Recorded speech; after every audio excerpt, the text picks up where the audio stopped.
आज जो हम लेसन करने वाले हैं उसका नाम है विलोम शब्द। अब विलोम शब्द क्या होता है, यहाँ पे आपको दे रखा है, पढ़िए और समझिए। सर्दी, गर्मी, मोटा, पतला।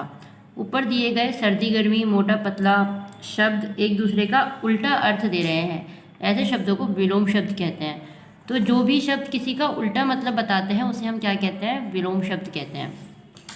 जैसे कि आपको यहाँ पर डेफिनेशन दे रखी है, एक दूसरे का उल्टा अर्थ देने वाले शब्द विपरीतार्थक शब्द या विलोम शब्द कहलाते हैं। तो जो भी एक दूसरे का उल्टा अर्थ बताते हैं उन्हें हम क्या कहते हैं, विलोम शब्द कहते हैं। अब यहाँ है आपको कि कुछ विलोम शब्द दे रखे हैं, जैसे गुप्त का प्रकट, पाप का उल्टा क्या होगा, पुण्य, सफल का विफल, सत्य का असत्य, धीर का अधीर, अनाथ का स्नात, उत्थान का पतन, कम का अधिक, जन्म का मृत्यु। और नया का विलोम है पुराना, महंगा का सस्ता, ऊंच का नीच, हिंसा का अहिंसा, सुलभ का दुर्लभ, मानव का दानव, सत्य का असत्य, नवीन का प्राचीन और खट्टा का मीठा। अब हम आगे देखें। इसी तरीके से आपको यहाँ पे दे रखा है, वीर का विलोम क्या होगा, कायर, आशा का निराशा, एक का अनेक, साधु का असाधु, मान का अपमान, गुण का अवगुण, धूप का छाँव, स्वस्थ का अस्वस्थ, उदय का अस्त, अल्प का अधिक, प्रातः का साया, सुर का असुर, मजबूत का कमज़ोर, लाभ का हानि, चतुर का मूर्ख और लाभ का हानि। यहाँ पे कुछ वर्ड्स हैं जिन्हें रिपीट कर दिया गया है, तो वो आपको नहीं करना है, लेकिन ये बाकी सारे विलोम शब्द जो है ये आपको कॉपी में करने हैं और अच्छे से आपको समझ में आ जाए ये विलोम शब्द। इसलिए मैं आपको फोटो खींच के भेजूँगी ताकि आपको काम करने में मुश्किल ना हो। तो ये सारे विलोम शब्द आप कॉपी में करेंगे। इसके बाद हम करेंगे इसकी बैक एक्सरसाइज। यह है आपकी बैक एक्सरसाइज के दिए गए वाक्य में रंगीन छपे शब्दों के विलोम शब्द लिखकर रिक्त स्थान भरो।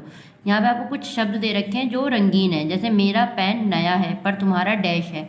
तो नया का विलोम क्या होगा हमारा, पुराना। तो ये हो जाएगा मेरा पेन नया है पर तुम्हारा पुराना है। अगला है आम मीठा था परंतु संतरा डैश था। तो मीठा का विलोम होगा खट्टा। तो मैंने डैश कहा परंतु तुमने असत्य कहा। तो असत्य का विलोम क्या होगा, सत्य। ठीक है। सुरेश धनी है परंतु नरेश डैश है। तो धनी का विलोम क्या होता है, निर्धन। बच्चे प्रातः स्कूल जाते हैं और डैश को वापस आते हैं। तो प्रातः का उल्टा क्या था, साया। दिए गए शब्दों के विलोम शब्द लिखिए। यहाँ पे कुछ शब्द आपको दे रखे हैं जिनके आपको विलोम लिखने हैं। तो जन्म का होगा मरण, खट्टा का मीठा, साधु का असाधु, गुण का अवगुण, सुर का असुर, उदय का अस्त, चतुर का मूर्ख और लाभ का हानि। तो ये सारा काम आपको कॉपी में करना है। इसके बाद हम एक लेसन और करेंगे अभी, वो भी आपको कॉपी में करना है। तो अब जो हम लेसन करने वाले हैं उसका नाम है पर्यायवाची शब्द। तो पर्यायवाची क्या होते हैं पहले हम ये पढ़ेंगे। तो यहाँ है पढ़िए और समझिए। चंद्रमा, शशि, इंदु, राकेश, आकाश, अनिल, अनल, ज्वाला। ठीक है। तो यहाँ बच्चों दिए गए प्रत्येक चित्र के सामने लिखे सभी शब्दों के अर्थ समान है। तो यहाँ पे जो आपको चित्र के सामने जो शब्द दे रखे हैं इन सबके मतलब क्या है, सेम है। वाक्य में चांद के लिए चंद्रमा, शशि, इंदु तथा राकेश शब्दों का प्रयोग किया गया है और आग के लिए अनिल, ज्वाला तथा अनल शब्दों का प्रयोग किया गया है। हम एक ही प्राणी, वस्तु आदि को अन्य कई नामों से पुकार सकते हैं। इनके अर्थ में कोई परिवर्तन नहीं होता। ये शब्द एक दूसरे के समानार्थी या पर्यायवाची होते हैं। तो किसी भी एक चीज़ को हम अलग अलग नामों से बुला सकते हैं, लेकिन इसमें ये नहीं है कि उनके अर्थ में कोई मतलब आ जाता है। अर्थ उनका वही रहता है।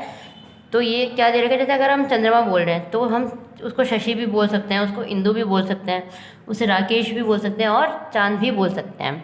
तो उनके मतलब में कोई फ़र्क नहीं आ रहा है, मतलब आपका वैसा ही रहेगा।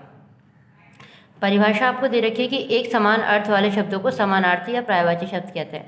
वो शब्द जिनका सेम मतलब होता है उन्हें हम क्या कहते हैं, या तो समानार्थी कहते हैं या पर्यायवाची कहते हैं। ओके।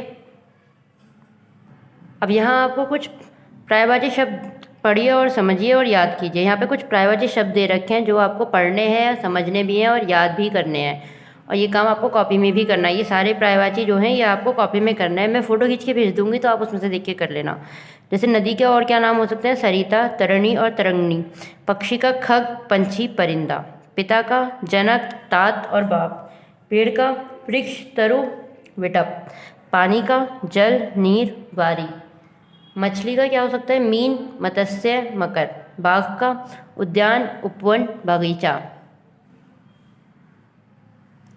फूल का कुसुम, सुमन, पुष्प। आँख का नयन, नेत्र, लोचन। वस्त्र का क्या क्या होता है, कपड़ा, चीर और पट। तो ये आपके कुछ पर्यायवाची शब्द थे। इसी तरह के और भी पर्यायवाची आपको यहाँ पे दे रखे हैं जो आपको अपनी कॉपी में करने हैं। तो इसलिए मैं इनकी फ़ोटो खींच के आपको भेज दूँगी। ये सारे पर्यायवाची भी आपको कॉपी में करने हैं और याद करने हैं। और एक चीज़ और जो आपको याद रखनी है वो ये है कि यहाँ पे सबके 3-3 दे रखे हैं, लेकिन आप 2 ही लिखेंगे। जो भी 2 आपको अच्छे से याद हो जाते हैं वो 2 आप पर्यायवाची में लिखेंगे उनके। ठीक है, अब हम इसकी बैक एक्सरसाइज करेंगे। यहाँ है रंगीन शब्दों को पर्यायवाची शब्द, रंगीन शब्दों के पर्यायवाची शब्द खाली स्थानों में भरकर वाक्य पूरे कीजिए।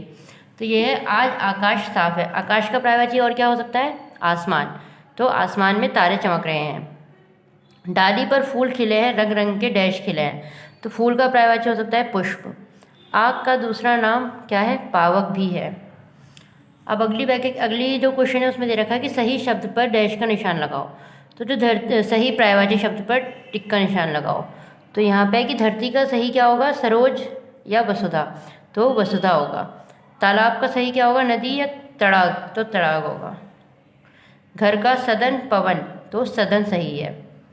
अगला है आपका प्रत्येक शब्द के 3-3 पर्यायवाची शब्द लिखिए। यहाँ पे कुछ शब्द आपको दे रखे हैं जिनके आपको 3-3 पर्यायवाची लिखने हैं।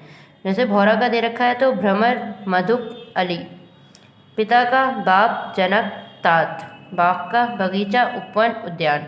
तो ये सारा काम था जो आपको कॉपी में करना है। ये बैक एक्सरसाइज, विलोम शब्द, पर्यायवाची शब्द, ये सारा काम आपको अपनी कॉपी में करना है और उसका PDF बना के हमें भेजना है। ओके बेटा, बाय।